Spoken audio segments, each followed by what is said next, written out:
बिस्मिल्लाहिर्रहमानिर्रहीम। नाज़रीन, रमज़ान गुज़र गया। अब रमज़ान के बाद की ज़िंदगी का राज।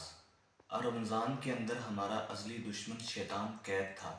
अल्लाह रब्बुल इज़्ज़त ने कुरान पाक के अंदर फरमाया, इन्नहु लकुम अदुव्वुम मुबीन। वो तुम्हारा खुलम खुला दुश्मन है। एक दुश्मन जानी हो, जान का दुश्मन हो, हम उससे भी बहुत डरते हैं, बचते हैं, कहीं हमारी जान ना ले जाए। लेकिन इसको अल्लाह ने फरमा दिया, ये तुम्हारा खुलम खुला दुश्मन है, ये तुम्हारी ईमान ले जाएगा, और ईमान जान से ज़्यादा कीमती है। कहीं अल्लाह रब्बुल इज़्ज़त ने कुरान पाक में फरमाया, इन्न शैतान लकुम अदुव्वुन फत्तखिदू अदुव्वा, कि शैतान तुम्हारा खुलम खुला दुश्मन है, तुम भी इसको दुश्मन बनाओ। कहीं अल्लाह रब्बुल इज़्ज़त ने फरमाया, अफतत्तखिदूनहु व ज़ुर्रिय्यतहु औलिया मिन दूनी व हुम लकुम अदुव्व बि'सा लिज़्ज़ालिमीन बदला। क्या तुम शैतान को और उसके चेलों को, उसकी औलाद को दोस्त बनाते हो, हालांकि वो तुम्हारा दुश्मन है, और वो बड़ा ही जालिमों के लिए बहुत बुरा बदला है। नाज़रीन, रमज़ान के अंदर जो है हमने इबादत की, क्योंकि हमारा दुश्मन कैद था। उसके अंदर नमाज़ें भी पढ़ी, उसके अंदर सदका खैरात भी किया, सफ़े अव्वल के नमाजी भी बन गए। तो अब रमज़ान गुज़र गया। रमज़ान हमारी ज़िंदगी से, हम रमज़ान से निकले हैं लेकिन इस्लाम से नहीं निकले। इस्लाम फिर भी मौजूद है। रमज़ान तो अल्लाह रब्बुल इज़्ज़त ने इसलिए अता किया था, रोज़े इसलिए अता किए लअल्लकुम तत्तकून, ताकि तुम्हारे अंदर तकवा पैदा हो।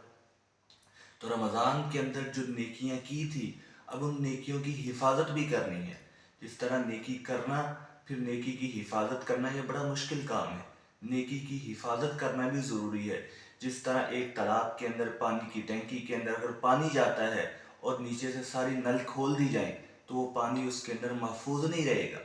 तो इसी तरह नेकियां कर ली तो नेकियों की हिफाजत भी करनी है। और नेकियों की हिफाजत के लिए बहुत सारे आमाल हैं जो नेकियों को ज़ाया करने वाले, उनसे बचने हैं।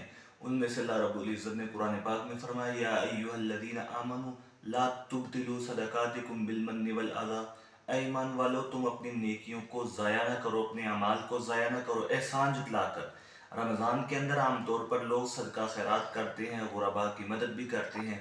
तो रमज़ान के अंदर किसी पर सदका खैरात कर दिया, तो ऐसा नहीं रमज़ान गुजर गया अब उस पर एहसान जतलाओ कि हमने तुम्हारी मदद की थी, तुम्हें फतराना दिया था। तो इस तरह करने से अपने अमाल को ज़ाया करने वाली बात है। इसी को कहते हैं नेकी कर दरिया में डाल, कि नेकी कर ली और उसके बाद उससे मुआवजा ना मांगो। मुआवजे की नीयत जो है वो अल्लाह से रखो कि अल्लाह रब्बुल इज़्ज़त हमको बदला देंगे।